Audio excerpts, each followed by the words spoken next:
Top quality और consistent performance के लिए सिर्फ सिल्वर पंप्स। टॉप क्वालिटी और कंसिस्टेंट परफॉर्मेंस के लिए सिर्फ सिल्वर पंप्स, नाम याद रखना। हा बघा, ह्या तर फक्त चर्चाच आहेत, याच्यावर कुठलाही निर्णय घेतला गेला नाही। त्याच्याचबरोबर ऑफिशियल पार्टीकडनं कुठलीही बैठक याच्यावर घेतली गेली नाही।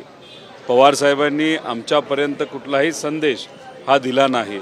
त्यामुळे ह्या गोष्टी न झाल्यामुळे जी काही चर्चा आता सोशल मीडियावर असेल, मीडियाच्या माध्यमातून होत असेल, ती फक्त चर्चाच आहे असं आपल्याला म्हणावं लागेल।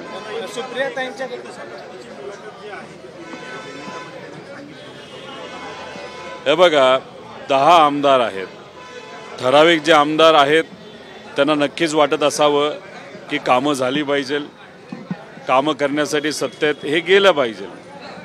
अशा प्रकारची कदाचित ठराविक आमदारांकडनं चर्चा ही झाली असावी आणि त्या चर्चेबद्दल आदरणीय पवार साहेबांनी त्या जे काही न्यूजपेपर आहे त्या न्यूजपेपरच्या मुलाखतीमध्ये आदरणीय पवार साहेब बोलले असावेत असं मला म्हणावं।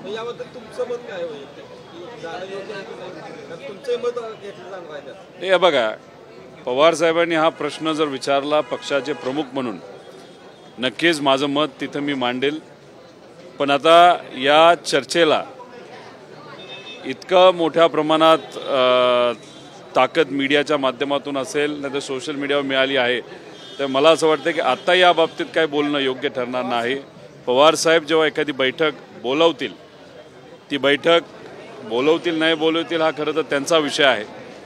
त्या बैठकीमध्ये नक्कीच मी माझं मत ठामपणे मांडेल असं इथं सांगतो। पवार साहेब असं म्हणते की दोन्ही राष्ट्रवादी एकत्र येण्याच्या प्रक्रियेमधून मी नाही, सुप्रियाताई किंवा सगळे बाकीचे नेते त्या संदर्भातला निर्णय घेतील असं देखील पवार साहेब म्हणतात। याच्या मागे एक गोष्ट तुम्ही समजून घेतली पाहिजे, पवार साहेब कुठंतरी आता सांगत आहेत की पुढच्या पिढीला काही जबाबदारी आम्ही देणार आहोत आणि पुढची पिढी त्या बाबतीतला निर्णय तिथं घेतील।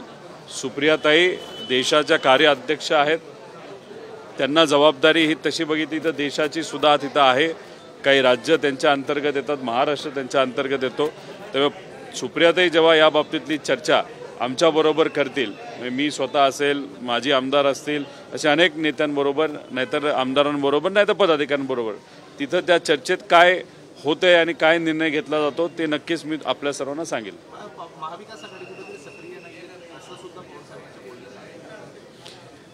पवार साहेबांचं मत असं असावं जे काही प्रमाणात आमच्या सगळ्यांचं आहे, म्हणजे आम्ही लढायला तयार आहोत। सुनीलराव इथं आहेत आणि असे अनेक पदाधिकारी आणि माजी आमदार आणि काही आमच्या पक्षाचे आणि इतरही पक्षाचे जे महाविकास आघाडीमध्ये आहेत, त्यांचं सगळ्यांचं मत आहे की आज या महाराष्ट्रामध्ये अनेक अडचणी सामान्य लोकांना सोसाव्या लागत आहेत।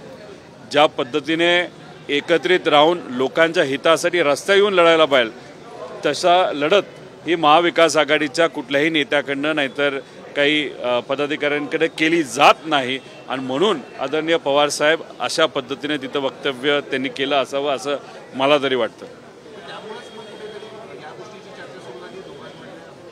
आता गेल्या 10 दिवसामध्ये 22 तारखेपासून, गेल्या महिन्याच्या 22 तारखेपासून आपण जर बघितलं तर राजकीय कार्यक्रम सर्वच पक्षांनी कमी केलेले आहेत।